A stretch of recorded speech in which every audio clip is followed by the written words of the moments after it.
Well, Australia 84 for 2 at stumps on day 3 here in Perth after Pakistan were bowled out for 271. Australia's lead is 300. They'll be looking to press on even further on day 4 and set Pakistan a very challenging target. It was an intriguing day. Plenty of things happened. Pakistan fought pretty hard, Danyal, but they were overwhelmed by an amazing Australian attack.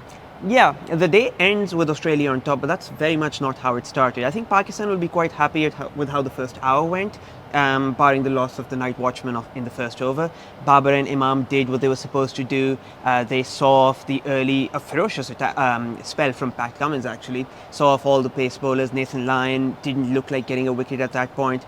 But then again, that's where Australia's all-round attack becomes such a threat. Mitch Marsh comes in, bowls one of the deliveries of the day, really seamed away, took the outside edge of Babar.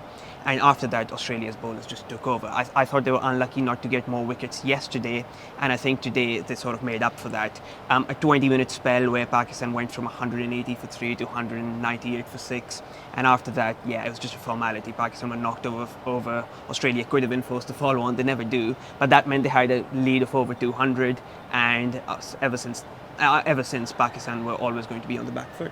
They had one little spell with the ball, didn't they, where they really did threaten Australia, had them 5 for 2. Very early on, yes, but that's the problem with conceding a 217-run lead, really. The issue with that is you have no margin for error, and Pakistan bowled a phenomenal first 10 overs.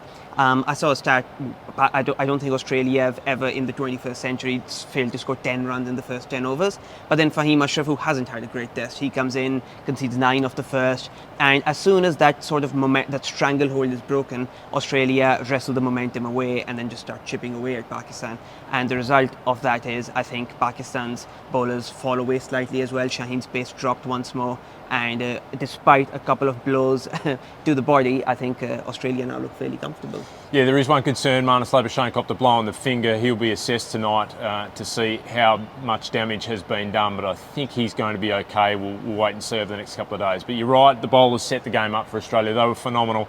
This quartet, they hadn't played together since Lords when Lyon went down with his calf injury, and he was badly missed at the back end of the Ashes, and he just changes the momentum of the game. He can change the rhythm. He knocked over both openers after they had long vigils by changing his angles, and the quicks were able to rotate around him, and they all bowled superbly in their own way. Stark was a little wayward at times, but he bowled 2 of the best deliveries of the match, getting a late shape to knock over Shan Masood last night, and then the delivery bowl to Sarfraz Ahmed today was just a peach with a 76 overall ball, getting it to shape back and knock over off stump. And as Danyal mentioned, Pat Cummins was just irrepressible, and Josh Hazlewood arguably bowled the best of the day and only took 1 wicket, but the delivery he got Shahid Shakil with,